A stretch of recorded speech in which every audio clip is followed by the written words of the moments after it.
Greetings and welcome to Earthling Cinema. I am your host, Garyx Wormuloid. This week's artifact is The Incredibles, a Pixar joint written and directed by Indiana Pacers executive Larry Bird. The film takes place 15 years after all superpowered humans were forced into hiding by an unstoppable foe known as lawyers. Our protagonists are Mr. Bob and Helen Incredible, who have settled into a traditional Chevy Suburban life with their delinquent loser offspring. Bob is smack dab in the middle of a midlife crisis, otherwise known as a midlife crisis. He loses his temper at work and gets himself shit-canned like a boss. Fortunately, he is immediately offered a new job, destroying a mean robot in a volcano. Hey robot, stop hitting yourself. His ego now sufficiently stroked, Bob gets really into CrossFit. Unfortunately, he discovers his new employer is a grown man named Buddy. Never a good sign. To make matters worse, Buddy calls himself Syndrome. I'm Syndrome! And wants to unleash his robots on the world so he can pretend to defeat them and soak up some of that sweet superhero glory. Meanwhile, Helen lives in constant fear of adultery, so she asks her fun-sized friend Edna to help her find Bob, that son of a bitch. She gets her hand on a jet that's just lying around and flies off to Syndrome's island, but she accidentally brings too many carry-ons. Oh well, better bring them along on this dangerous mission. It's not like they have homework or anything. Helen and the kids help Bob escape, and by their powers combined, immediately get recaptured. Syndrome heads off to do his robot shtick, and while the cat's away, the horses will neigh.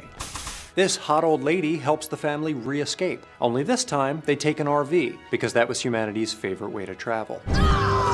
Back in the big city, the robots start stomping around, so much so that Syndrome is unable to control it. Don't feel bad, man. I can't even program my space VCR. Luckily, the Incredibles do know how to program a VCR, and they program it to record the Boom channel. They watch Boom mostly out of cartoon solidarity. Syndrome tries to steal the Incredibaby as revenge, but the baby has other ideas. Namely, sending Syndrome to hell where he belongs. Later still, another villain shows up in order to tease the never-ending sequelization of any and all intellectual property. The Incredibles explores the way humanity reacts to individuals who exhibit qualities of greatness. Just as I'm forbidden from burping the galactic alphabet at dinner parties, the supers are forced to conceal and suppress their abilities to avoid persecution by a society of inferior beings. Right now, honey, the world just wants us to fit in, and to fit in, we just gotta be like everybody else. This behavior illustrates German philosopher Friedrich Nietzsche's concept of the herd morality, or the idea that society demonizes and inhibits the exceptional in favor of appeasing the basic bitches. The Incredibles watch in frustration as society rewards non-achievements. It's not a graduation. He is moving from the 4th grade to the 5th grade. They keep creating new ways to celebrate mediocrity, but if someone is genuinely exceptional, This is not about you, Bob. And insists that everyone is special. Everyone's special, Dash. Which is another way of saying no one is. But such forced equality comes at a cost. And I'm not just talking Getty Green. The herd morality takes a psychological toll on these exceptional individuals. Right. And ultimately harms society at large. When young Buddy, a normie, interferes with Mr. Incredible's plan to capture Bon Voyage, the culprit gets away.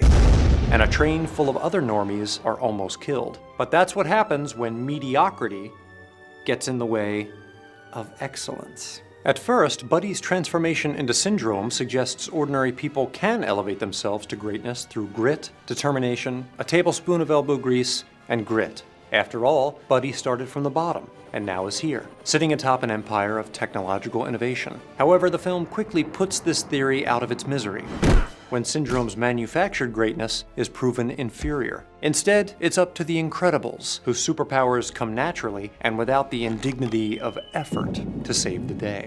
One cannot aspire to greatness. One must be born with it. You'll know what to do. It's in your blood.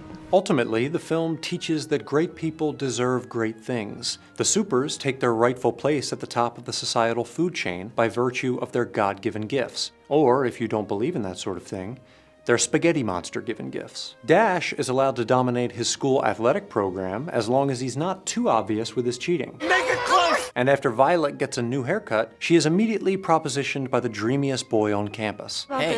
Hey. As for the poor, confused boy who is just fighting for equality in a world of superheroes, the Incredibles murdered him.